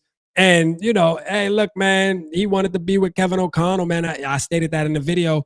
All quarterbacks want to come play for KOC, man, because he has evidence that he can boost your status. He can make you go from being a $10 million quarterback to a $40 million quarterback. That's right. Man. Shout out KO. That's right. And I thought you made a great point on one of your last shows when you were like, now that this is starting to seep out into the media and stuff, Caleb Williams is going to have to go in that locker room and start to explain some things, man, because this type of stuff really carries over into the locker room. And I think it's going to be a little bit more intense, Rap, because the Minnesota Vikings are the first game of the season. So you know the national media is going to jump all over that. Oh, you know that's the narrative going into the you know that's the narrative going into the game. Oh, Caleb Williams wanted to be a Viking, matter of fact. And you know, I said that in the video, and you know, I think about it like, man, you got some players who gonna be looking at him sideways about that, even if he say sorry. Right? Because it's like, yo, like, hold up, bro. Like, you really don't even want to be here. Like, you didn't even want to come here, you know? And then for your dad to come out and say, man, Chicago is the place where quarterbacks go to die. Now, I had to say, you know, his dad ain't tell a lie. But yeah, I don't think you should have said it. You know what I mean? No, right. Some things you just need to keep to yourself, man. Right. Especially when you know your son is the #1 pick, and you knew your son was almost 99% going to be the #1 pick, and you knew 99% that the Chicago Bears had the #1 pick. So I think you should have played that a little smart as a parent, but that's neither here nor there. Now it's out, and now we got to deal with it, or y'all got to deal with it. Let's say that. We good. We got the Atlanta Falcons, Coach. Sunday night football. I will be in the building. All right, and most of the people in the chat will be in the building too, because that's Skol Fest. We throw the event on Saturday before the game, which is gonna be fun. Make sure you tap in. We got the location. We just haven't announced it yet. It is, you can throw a rock at the stadium. Just know that. All right. But we got Atlanta Falcons Sunday night prime time, home opener prime time, which is, hey, I'm excited about that. I'm telling you right now, I can't wait to jump on the plane and fly out there. But we got Michael Penix. I wouldn't mind seeing Kirk Cousins again, you know, only because I think he declining every year that passes. He just gonna keep declining. But I think we'll see Michael Penix here. How you feeling? Yeah, Michael Penix Jr. will be the quarterback there. I think that's another dub for the Minnesota Vikings. I think that environment, if you're gonna play Michael Penix Jr., you want to play him early in the season. You know, he's gonna be trying to figure some things out. And I just think, again, in that environment, at US Bank Stadium, again, against that B-Flow defense, Michael Penix is not that mobile. So the stuff that B-Flow is going to be able to dial up during that game, J.J. McCarthy's first home game is the first chance for the Minnesota Vikings, Purple Nation, Skol Nation, whatever you want to call it, to see J.J. McCarthy live, man. That's going to be an intense environment. I don't see Michael Penix Jr. making it out of that thing, man. That's another dub for the Minnesota Vikings. Let's go. Hey, we got the matchup that I think a lot of people are going to have their eyes on too. That's a sneaky. I actually have this as a tougher game than the first two, and that's the Cincinnati Bengals. You know, I feel like first of all, I feel like Joe Burrow is actually going into this season healthy. I think I think he's actually going into this season pretty healthy. He's gonna feel good, and I think I mean I love Joe Burrow. I think he's a great quarterback, to be honest with you. Like when he's healthy and he's in his bag, he's in his bag. You know what I mean? Right. I think he can get in his bag with the best of them. So but I think this game's going to be a little tougher than what some people may look at it. But what I will say, it's going to be exciting because I think the narrative for this game is going to be like we said earlier, somebody said earlier in the chat, the Burrow to Chase connection mixed with the JJ to JJ connection. And I think that's going to always be, and obviously Jefferson and Chase, they're always linked, and always anytime they play each other, that's going to be kind of the storyline is who's better. They're pulling up their stats side to side and seeing who did what, which I got JJ by 1,000. All right. I think he better. That's just my opinion. That may be the Viking fan in me. I don't know, but it is what it is. What do you think about a game like the Cincinnati Bengals? Where you think we match up against them good? What you thinking? Yeah, man, I agree with you. I think it's going to be the toughest out of the first 3 games. I think there's a lot of motivation in that game, man, from a lot of different perspectives. When you talk about Justin Jefferson and Chase, you know, those two are very competitive. They're friends, but they want to outshine each other. Both of them think that they're the best wide receiver in the league. You also have this, you know, debate about who created the gritty, who did the gritty first between the two of them. And then you look at Burrow and you look at J.J. McCarthy. Some people call J.J. McCarthy the young Joe Burrow. So you got that as well. So this is going to be a lot of motivation in that game. I think it's going to be tough, but I think the Minnesota Vikings are the better team. I don't think the Cincinnati Bengals defense is going to be up for the task against our offense, and I think that's going to make the difference in the game.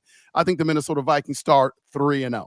Let's go. Coach got us going 17-0, man. Let's go.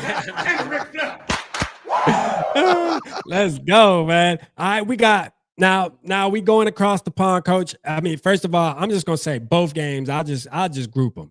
Yeah, I like going off evidence, and I'm gonna tell you right now, Minnesota Vikings are 8-0 across the pond, and I'm gonna say we're gonna be 10-0 after 2025 is over because like we go over there and we win. Part of it, I don't know what it is. I just know we win over there. So I'm confident enough to go into this game. And in reality, I think we got a better team than Pittsburgh, and I think we got a way better team than Cleveland. Now, I think Pittsburgh is going to be the more physical game of the two, and we are playing that one first.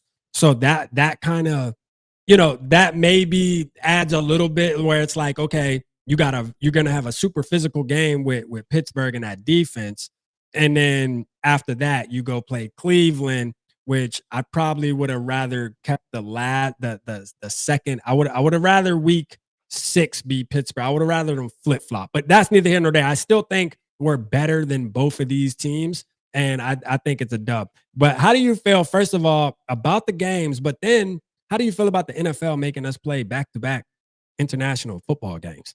Yeah, great question. You know, I think KOC and the fellas, they've got it figured out when you talk about that international travel. I think the most important position in football is quarterback. And I think the Pittsburgh Steelers don't have a quarterback. I don't think the Cleveland Browns have a quarterback right now. So I see dubs in both of those games. When I saw this schedule come out, I said, hey, 5-0 to start for sure. I'm looking at this game, and it sets up great for J.J. McCarthy. So I think the Minnesota Vikings win both of those games. In terms of the back-to-back international trips, I think, you know, I don't think it's that big of a deal. I like the fact that it's not a home game for us. You know, we're taking home games away from Cleveland, and we're taking home games away from the Pittsburgh Steelers. So in that respect, that's a good thing that we're not giving up a home game. I think the big deal is going to be coming back to the States and getting reacclimated to the time there. Even though we have a bye, we got the Philadelphia Eagles after the bye, and then we got that Thursday night game with the Chargers, I believe, after the Philadelphia Eagles. So, you know, I think that's where the Vikings may get hurt a little bit, but being over there 2 weeks in a row, I think is an advantage, especially in the second game, because Cleveland's just going to be coming over. The Vikings are going to be over there for a week before that. So I don't think it's that big of a deal. It's unfortunate for the Minnesota Vikings, because I know as a team and an organization, they probably don't like it as much, but I don't think that, I don't think it's going to hurt them in terms of wins and losses. Yeah. Well, for some reason, I feel like I seen something and read something that either yesterday or this morning that I feel like the Vikings kind of asked for this. Like Did they Kevin really? O'Connell. Yeah, yeah. I think I read some. I gotta go double check that. But anybody in the chat, if y'all seen the article, but I think that the Vikings kind of they stepped up to the plate and was like, yeah, we'll do it. You know what I mean? Like we'll do it. Yeah, because they wanted to make something like this happen. And the Vikings, Kevin O'Connell and I guess whoever else was involved, obviously Quasi, it was like, man, sign us up for it. You know what I mean? Sign us up. Right. There was something about an article about at first they were a little like iffy about it. And then as the weeks progressed, they were like, you know what? Let's get it. You know what I mean? So Right. if that is the case, then obviously there's something there that Kevin O'Connell sees and he likes. And I think he did speak on it about how it's one of those deals where he likes to get the team away from the States for a little bit. He thinks it's going to benefit the team to be able to like team bonding and just a lot of different little factors, which I get. You kind of, it's almost like going on that vacation where you don't bring your cell phones and all that good stuff. You know what I mean? And you kind of Right. just get to lock in with your family without everybody face in their phone and things like that. I guess kind of looking at it from that point where it's like, hey, this is a time for us as a team to be across the pond for 2 weeks and really get to know each other because it's still early in the season. If there does need to be a reset, let's just say, the worst happens and we drop 2 games back to back. We go into Dublin, 1-2 or Right. 0-3.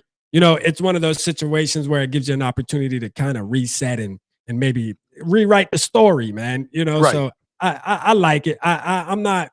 I did a video saying it was kind of dirty, but from the NFL.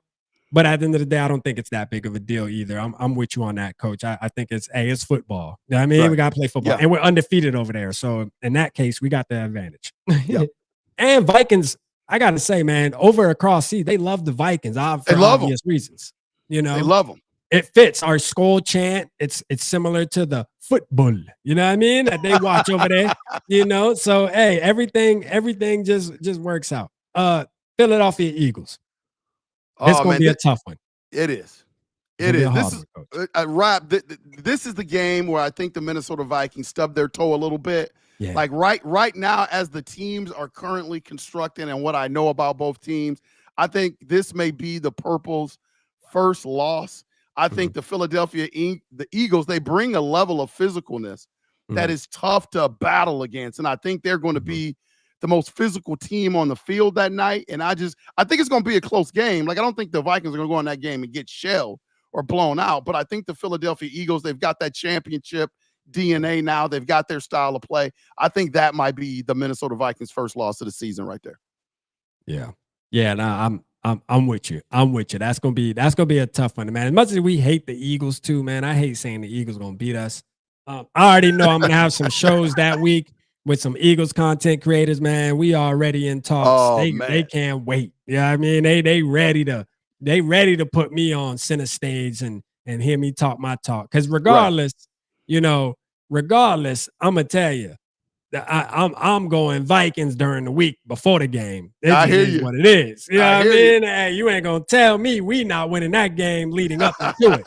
Now, once the game start, maybe second quarter, third quarter, my energy might change a little bit. But I'm gonna tell you, up until the point, we the best team. It is going down. Oh yeah. Yeah, I mean, Chargers Thursday night. The Thursday night games in LA, man. We had this situation last year. Thursday night, LA.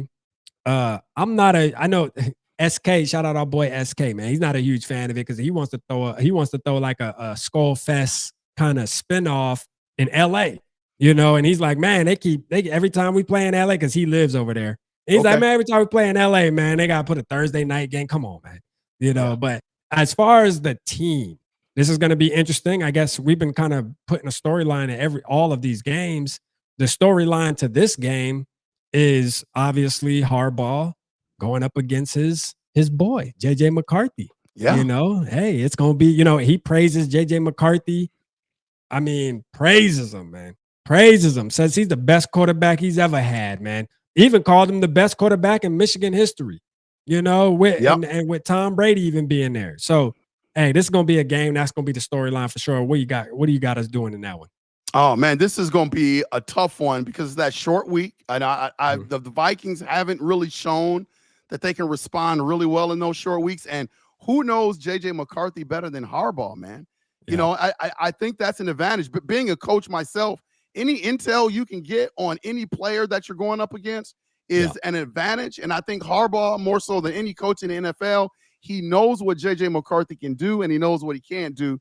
And so I think that's going to be a tough game for the Vikes. I'm not ready to pick it yet. Right now, I'm kind of 50-50. If you made me pick, I would go Vikings slightly in that game, but I think it's going to be a tough game. Let's go, man. Shout out funny boy Roddy with the 499. He said, we're going to beat the Eagles and the Ravens too. It definitely going to be a trap game for them. Okay, right, I like that. I like that, Roddy. Let's go. I like that. We got Detroit Lions next. We're in Detroit right after we go to LA. We got to go to Detroit, which traveling to Detroit isn't a thing. I mean, that's kind of you could damn near drive there, I guess. But Detroit Lions, I mean, do you feel like the Lions are gonna be the same being they lost their defensive coordinator and their offensive coordinator? Are we looking at the same Lions as we've been seeing the past 2 years? I'm gonna take it a little bit further, Rap. I'm going to say the Lions are going to have a hard time making the playoffs this year. I think people underestimate the losses of coordinators. The coordinators are the personality of your team. And I know everybody keeps saying, well, the scheme is going to be the same. But yeah, the brains that are making the calls in just certain situations throughout that game is going to be completely different. That's going to affect the Detroit Lions team. To answer your question, they are not going to be the same Detroit Lions team. I think Goff is going to be a year older. He doesn't have a whole lot of good years left. He was very effective last year. I think their window of opportunity has just completely closed. Yeah. It has completely closed, man. Let's go, man. Let's go. I like the Vikings in that game. I like the Vikings in that game too. I ain't gonna lie. I'm not picking the Lions, man. FTL, man. I'm not picking the Lions. Their fans make it harder and harder for me as the years go. I used to, and shout out to my boy Micro. Y'all always hear me shout out Micro Mike over there in Lions community, man. Because that guy's different, man. He's a diehard Lions content creator, and that's my boy. But other than that, man, I used to not really care about their fans because obviously they had nothing to hype up. Like they were quiet. You know what I mean? They were quiet. But the past couple years, since they've kind of got on their little high horse, man, those are some of the most obnoxious fans that I think I've ran. They almost worse than the Eagles, man. It's getting to their head. It's getting to their head, man. So I got the Vikings all day in that one. You know what I mean? All day. We got Baltimore Ravens, coach. This one I got an L. I'm gonna keep it honest with you. I gotta put an L here for now. Now, obviously, this is us. And just to let y'all know, chat, this is us. All of this can change as we get closer. The roster molds itself in, because as far as we're concerned, we can wind up bringing in another stud somewhere on the secondary, like we were talking about. Jalen Ramsey bringing him. This changes how you think about these games. And one player can change how you feel about all of these games, to be honest with you. But as we're looking at it right now, Baltimore, for me, coach, and you might feel different. It's at home, but I got us struggling a little bit with B-More. I got us struggling a little bit. Yeah, I think it's an L as well. Totally agree with you. I think Lamar is tough to deal with, man. Lamar, he's one of these players where you just can't scout him. You can prepare for him all you want, but he goes off schedule so much, Rap, that he's tough to deal with. That's why he has multiple MVPs. I look at this game as being one where the Vikings, they'll challenge the Ravens a little bit, but I look at it as an L if I had to pick right now. But like you said, I think you make a great point. Things can change. These rosters are going to keep evolving. But if you made me pick today, I would definitely pick the Ravens. Yeah. 100% agree with that, man. I got Baltimore. Chicago, the second matchup. This one's going to be at home. For some reason, man, I think the Brooms coming out this year, coach. I think I got the Brooms coming out this year. All right. We sweep in Chicago. I just don't think Chicago's going to be what everybody thinks they are. And the crazy part is this, coach. Every single year for the past, I'll say maybe 4 to 5 years, oh, Chicago Bears, they've been doing so good in the offseason. They're going to be a different team. When? All right? When? Because y'all keep saying that every year, y'all say that. When are we going to see the evidence of that being the case? Because it hasn't been the case. I remember when they signed Ryan Poles, oh, we're taking the North and never giving it back. We still waiting, Mr. Poles. So I got us catching the dub, man. We pulling the brooms out, man. How you feeling, coach? Listen, man, I'm pulling the broom out as well. I think but I think both games, I don't think either one of those games are going to be close. I think especially at US Bank Stadium, I think it's going to be one of those multi-turnover games in terms of the Chicago Bears. They're going to be overwhelmed by the environment for sure. I look at the Minnesota Vikings getting the dub in that game, man. Let's go. Let's go, man. Let's go. We gotta play the horn for that one, man. Let's get it. All right, here we go. And we almost through this. We got Green Bay. All right, this one we're going to Green Bay. Will it be? I guess this is around a time where it may get a little cold. Maybe not too cold, but maybe a little chilly out there. It could be a possibility.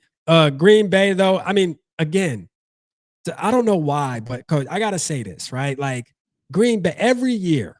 All right, I hear about how Green Bay is just they're a great football team. They're getting better. All this, I'm just like, yo, like, am I missing something here? Like, I feel like I be tapped in, but maybe I don't. Maybe I don't know because I just don't see. I see Green Bay being the same Green Bay that they have been at least the past 4 years. And guess what? If you go and grade it by success level, we pulling out the brooms once again, man. I got us beating Green Bay twice, man. So obviously this one, I got us beating Green Bay. I think Kevin O'Connell, especially with Green Bay, he just has their number. He just has the number, man. Like we beating up on Green Bay. I got us winning this game, coach. I look at Green Bay, man, and the one thing I'll give Green Bay a little bit credit for, like they're never really trash. Yeah. Like they're never really at the bottom of the league ever. You know, they're never really at the top of the league, but they're always kind of in the middle. So I expect the same Green Bay Packer team, like you said, from the last 4 years. I do have the Minnesota Vikings splitting with the Green Bay Packers this year. And I think the game that the Vikings are going to drop is going to be this game at Lambeau. I think not to jump ahead, but I think they win that last game of the season because I think it's going to be pretty significant for them to win that game. There's going to be something on the line. But I can see the Minnesota Vikings dropping this first game against the Green Bay Packers. Let's go. All right, let's go. We got to take some L's. You know, realistically, we're going to take some L's. All right, now, the storyline for this one, Seattle. We going out to Seattle. We got Sam Darnold, who we let walk out the door for obvious reasons. Why? Because he crumbled when it mattered the most. Let's just call a spade a spade. Yeah. All right. If he would have anything less than a Super Bowl victory, well, we knew Sam Darnold was going on his way. Anything less. All right. And it didn't happen. And a matter of fact, it was 2 important games that he decided, and we're not going to put all the blame on Sam Darnold. I don't like to put the whole, because it is a team sport. There was a lot of factors that played into it. But if you go back and you watch it, you will notice that he didn't play like he played in the middle of the season. And why is that? I'm going to ask why. All right. And you can come up with whatever type of answers you want, but I'm asking why. And then I come up with, okay, he's just not ready for the big game. That's the conclusion I came up with. And I'm glad we let him walk. But this game right here, we see him in Seattle. Coach, I got us winning this game. I don't think this game's actually, I don't think it's going to be that tough. I think last year, that was a great game against Seattle. That was that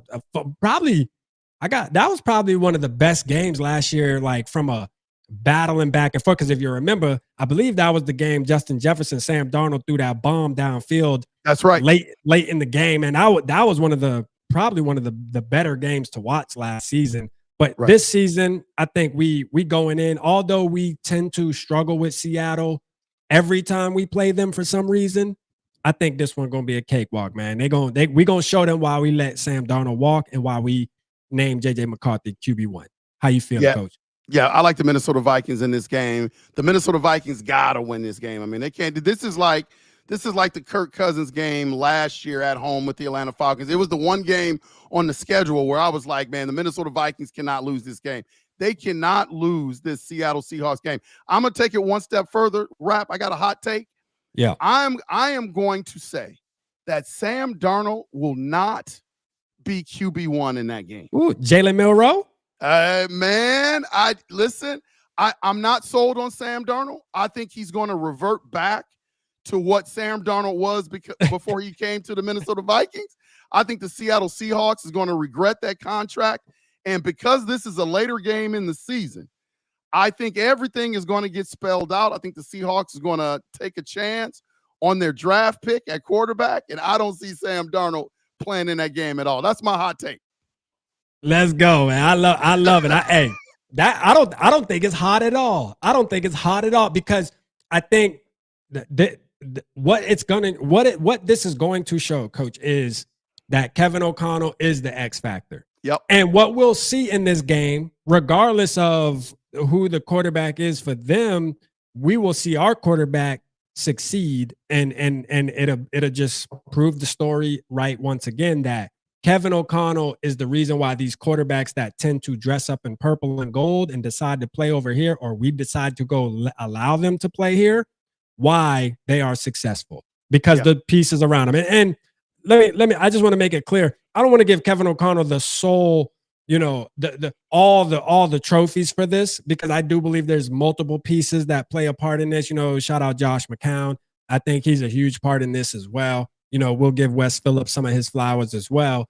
So I just think whatever staff they have right now around these quarterbacks, I think it's the right thing because we're seeing the evidence that it's working. We're seeing the evidence. It's definitely working. We got Washington Commanders. Now, I love Jaden Daniels. I got to say, I'm a fan of Jaden Daniels. I think Washington got better. Let's just call it for what it is, man. They're a good football team now. This is going to be a tough one, Coach, man.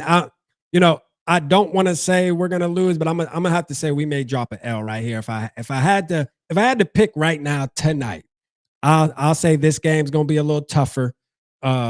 And I think we'll take an L right here. It'll be one of those games where it's going to be one of those heartbreaking L's where we had an opportunity to win and we just let it slip. Where it was just one play, one play that if we could have got back, we could have won this game. But hey, watching Jaden Daniels, JJ McCarthy, I think it's going to be one for the ages, though, man. I'm excited to watch it, but I do got the L here. How you feeling?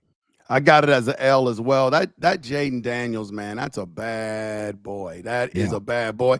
And I think he's only going to get better. Again, this is one of those late games in the season. So he's got his rookie year under his belt. He's going to have a long second year before he faces the Minnesota Vikings. I just think, because he goes off script, he's a playmaker.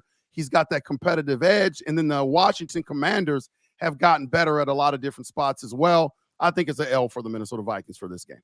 Yeah. We got Dallas Cowboys, or the Cowgirls, shall I say.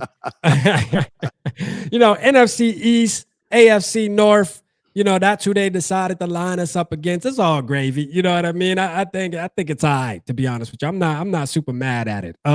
We got the Dallas Cowboys. I'll say this. Depending on Dak Prescott and who he is, I mean, I got us winning this game. It's in Dallas, but I still have us winning this game. I think Dallas is at a point where, yes, they added Pickens, which to me is a great pick, but he's still kind of risky only because at any given moment, he can curse out the coach, curse out the quarterback. At any given moment, he a firecracker. Now, I love having me a feisty type player on the team that's a dog like that. I do like those type of players, but Pickens kind of straddles that fence of a little bit too much. You know what I mean? Like a little bit, damn it, borderline gonna have to get escorted off the field. You know what I mean? Right. And that to me is that right there, that's a liability. You know what I mean? But if he stays on even keel and he's able to make it to this week, then maybe he can be an issue, him and CeeDee Lamb. But I still have us winning this game just all around. I think we have the better team. I think Dallas is in that period of, are we going to bring Dak back next year? Do we need to reset the team? Which way do we go? I think by this time, they're going to be I don't even think they're going to be fighting for a playoff spot. To be honest with you, I think the Eagles and the Commanders have taken over that kind of thing, where Dallas has ran it for a while, even though they haven't been successful in the playoffs. I mean, they were at the top. I would say at least 5-6 years ago, they were at the top. The past 8 years from then, even though they get knocked out every year in the first round, they still were running it, you know. But I don't think it's that anymore. So I got to catching that dub right there. Yeah, Vikings win. Pickens is going to be a problem. You know, when you bring that sort of dynamic into your locker room, you know, a lot of different things can happen. But I think the most important thing that's going to happen that's going to derail the Cowboys, man, is that they're going to, you know, he's got CeeDee Lamb on the other side of him. So he's going to be sucking up some of those catches. And I don't think Pickens is going to be happy being a number 2, not getting balls. So there are going to be times you're going to see it during this year, Rap, where Prescott is going to be forced to force some balls where he shouldn't throw some balls just to try to appease Pickens and keep him happy. And I think against a really aggressive defense that shows multiple fronts at times in terms of what B-Flow does, I just don't see any way that the Dallas Cowboys can be really successful in this game consistently. I've got my boys, the Minnesota Vikings, winning this game. Yeah, no, and that's a great take too, because you know CeeDee Lamb isn't a humbled individual himself. No. Like if CeeDee Lamb don't get the ball, he's expressive. He ain't just gonna go over there. He's not an Amari Cooper type of guy where, hey, you don't get the ball, it's all good. Like I'm gonna just go over there and mind my business. It is what it is. Maybe next game. No, he gonna talk about it. He gonna go to the media, and him and Pickens together. Man, listen. That's right. and Cowboys known for the drama already. It don't matter who's on the team. That something is going to happen.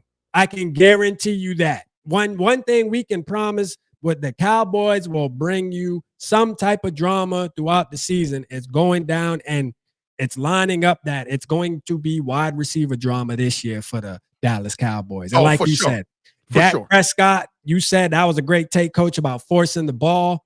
Dak Prescott, first of all, he's not good at forcing the ball either. No. So when he does it, he usually rewards the defense. And us being, like you said, I think there's going to be a lot of turnovers in that game for the Minnesota Vikings, man. Let's go. Both of us got the dub on that. New York Giants. Now, my opinion, I like Jackson Dart, Coach. I don't know how you feel about Jackson Dart, man. I'm a Jackson Dart guy, man. You know, at the end of the day, I said if the Vikings didn't get a quarterback in last year's draft, I would have been pounding the table for Dart. I think Dart actually has it.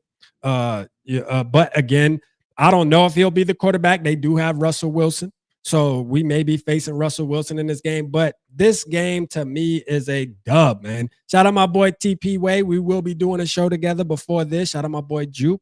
But this is a dub for me, man. We're just better. I mean, I think it's just simple as that. Like, I just don't think the Giants are quite there. I think they still need another year or two before they get there. They got some good picks now, but it's still a couple years out, in my opinion. Now, Giants fan will tell you different, but they're going to tell you different every year. They said the same thing last year. And what happened? Belt. You know what I mean? Belt. So I got us catching the dub here. I just think, I mean, I'm going to keep it simple and plain. We just have the better football team. W for the Minnesota Vikings. I totally agree with you. We've got the best team on the field that day. I love Jackson Dart, man. I think he is a baller. And I think that we've got a great chance at seeing him that game. If this was a game that was earlier in the season, I would say it's probably going to be Russell Wilson. But I think the Giants are going to have a tough year. I think eventually Jackson Dart will get the start. And I think the Vikings have a really good chance of seeing him that day, but I don't think he's going to be ready. I love rookie quarterbacks against B-Flow's defense because he's going to throw some things at you, Rap. He's going to throw some things at you. And so if Jackson Dart is on the field during that game, I think B-Flow is going to overwhelm him. There's no way the Giants win that game. I got the Minnesota Vikings getting the dub. Let's go, man. Let's go, Coach. All right. And we have the Detroit Lions Christmas. Merry Christmas. Let's go. I can't wait for this game. I'm excited about this game, Coach. Hey, look. One of the reasons I'm excited, first of all, you know, I have younger children. I have 2 teenagers. They think they grown, but they still teenagers. You know how it is. They think they grown. They think they 30, but they only 16 and 17, but they're 30. And then I got a 4-year-old. So, you know, Christmas, first of all, I love it because I love getting my kids gifts and seeing them happy and excited and stuff like that. But not only do I get that, that joy that I'm going to get any year, every year. Finally, the Minnesota Vikings get to play on Christmas. And I think it's going to be the winter white game. It's just set up for that. The Winter Warrior jerseys, though, they got up. It just says that the Vikings released a graphic the other day with it, and all the font was white, and there was snow in the background. This is winter white time right here. Christmas, we're going to see the Vikings in the winter whites, man. I get to see that once again on TV so I can have my take on it. I was kind of iffy, Coach, on the jerseys when they came out. They look good on TV, but I still wasn't all the way bought in. This gives me another opportunity to look at it on a great day like Christmas where the vibe's going to be good. I got us catching the W here. I'm not picking the Lions. Listen, I am not picking the Lions to beat us. We pulling out the broom now. Some would say that's not realistic, and that's cool. But right now, in May, I'm going broomy. Yeah, especially on the Christmas game. I'll give them the other game if I gotta pick one. But this game, Winter Warrior jerseys, we gonna look good. We gonna feel good.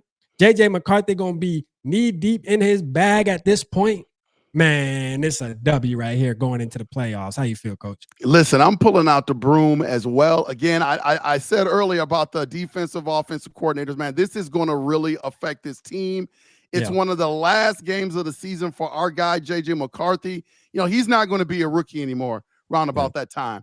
You're right about the environment, winter whiteout, the stadium, the environment there. No way the Detroit Lions walk into US Bank and win that game. I got the Minnesota Vikings catching the dub, man. Let's go. And last but not least, Green Bay, broom. I'm just going to be honest with you. I'll say this. This may be a game where we're putting our second stringers and third stringers in. It could be a rest game. It could be.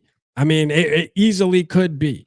But I'm gonna just go W here against Green Bay again. I'm going with the sweep. No different from last year. I just think we have the better football team. Everybody talks about the Green Bay Packers and how they got better, but I think they always forget about how the Vikings got better. That's what bothers me, is that everybody talk about every other NFC North team. I'm talking main media, right? They all talk about every other team got better. The Bears got better. The Packers got better. The Lions got better. What about the Minnesota Vikings? Y'all think we just stood still? Man, we got way better. And I think that's what's confusing the mainstream media when they try to project us like last year, having us winning 4 to 5 games. They don't realize, they don't pay enough attention. So we here to make it clear. We have the better team. We're winning this game. How you feel, Coach?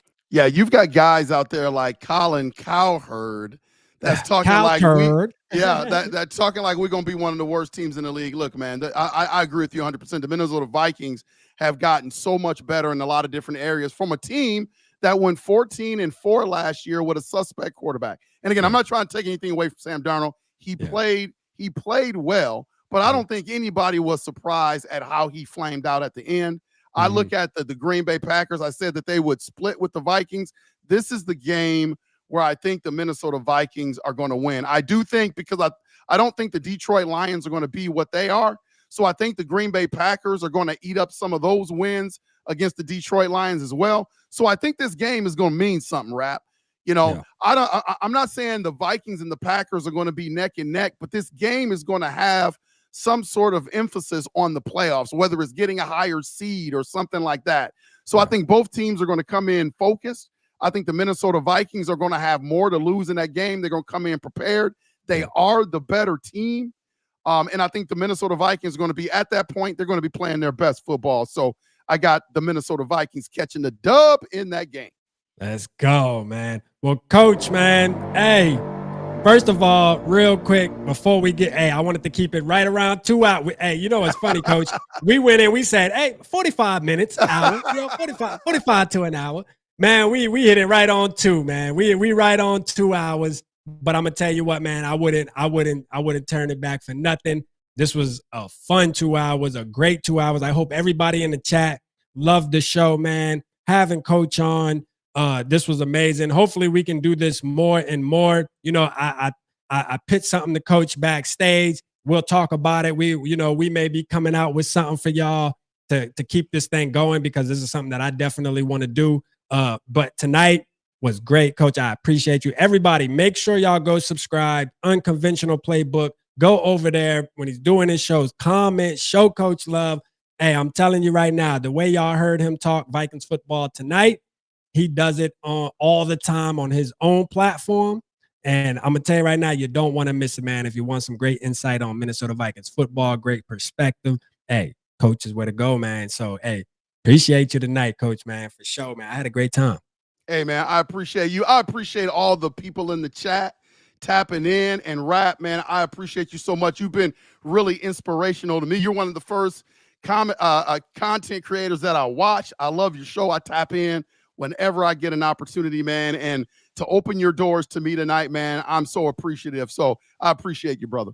Yeah, man. Hey, thank you, everybody in the chat, man. We love y'all. Y'all will definitely see me and Coach again. I don't care if I got to drag him back on, man, or I go over there, you know, on Unconventional Playbook. But we definitely getting another show in here sooner than later. Believe that. We got to do that. Let's do the it. moment some news drop, man, I'm going to be texting Coach, hey, what's up? You free tonight? Let's go. You know, hey, but we appreciate y'all again, man. Hey, most importantly, just make sure y'all go over there and subscribe if you haven't already. That's the main thing. And we are outie. Let's get a Ric Flair. And a Ric Flair.